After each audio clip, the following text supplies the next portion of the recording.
Hey everyone, so I just wanted to make a somewhat of a brief video here before we get into the Leo solar eclipse on the 12th. I want to talk about a few things that are going on right now that have transitioned recently and are going to happen right before this major eclipse that's happening on the 12th. Chiron has gone retrograde and Venus has entered Libra.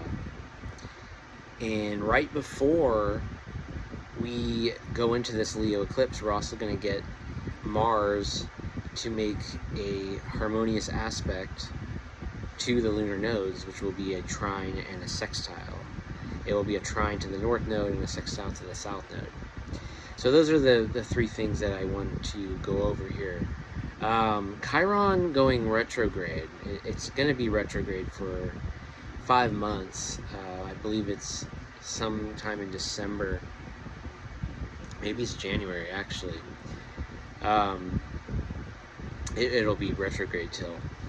And it's at 0 degrees Taurus, and it will stay in Taurus until September 17th before it retrogrades back into Aries for its final wrap-up in that sign for over the past 8 years or so.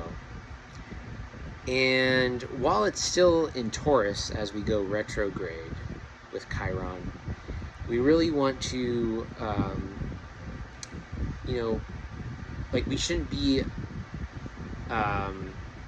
upset over some old wounds that get dug up as it relates to our self-worth and our personal sense of adequacy and what our true values are.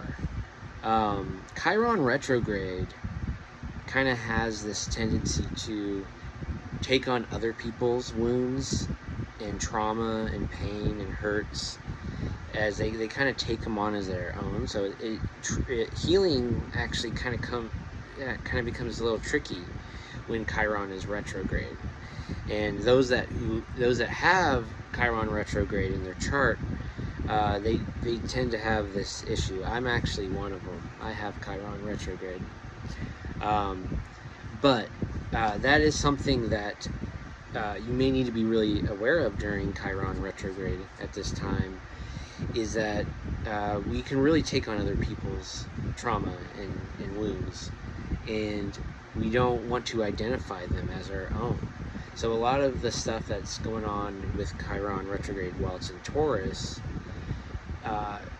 is relative to self-worth and our sense of adequacy and our values, our value system, what our true values are, or what they should be. It's actually digging up some of these issues to help us to become better at dealing with the current issues at hand in our life as it relates to that. So that's like a lot of that with Chiron and Taurus has a lot to do with financial hardships. And we're all going through that, right?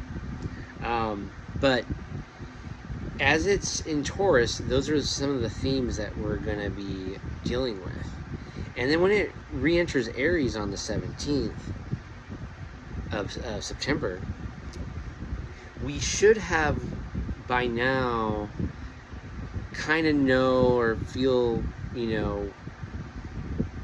good about what the innate identity that we have building within ourselves and healing through our boldness, our confidence, our independence, and what our most authentic identity is for ourselves. And with it going back into Aries, we're just kind of putting the finishing touches and fine-tuning everything that we have been healing in that area in our life. And I believe January, it might be in January where it goes back into Taurus, or it stops retrograde. But I believe it will be sometime in early 2027 when it will be in Taurus to finally settle for good. And yeah, Chiron retrograde though is just, it's like I said, it's a little tricky when the way that you can heal from it, because it's so empathic. It's such an empathic energy when it goes retrograde that you don't always realize the things that you're taking on and that you're feeling, and this trauma or wounds or pain or hurt that you're feeling is actually not yours.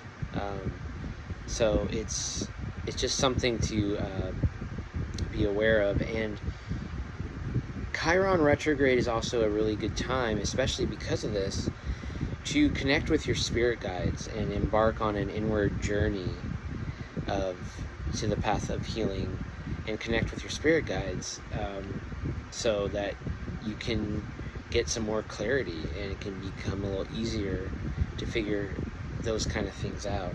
So it's a great time to go like on a retreat or something like that while it's in retrograde. And Venus is also now in Libra, and this is good for social success of any kind, whether you have a social platform or just any kind of social setting where you're need to make a good impression. That's Venus in Libra. It's a great time to go out and socialize, make some meaningful connections, have some good times, and some pleasant interactions with other people. That's all about Venus in Libra for the next month or so. And it's also a great time for relationships to deepen.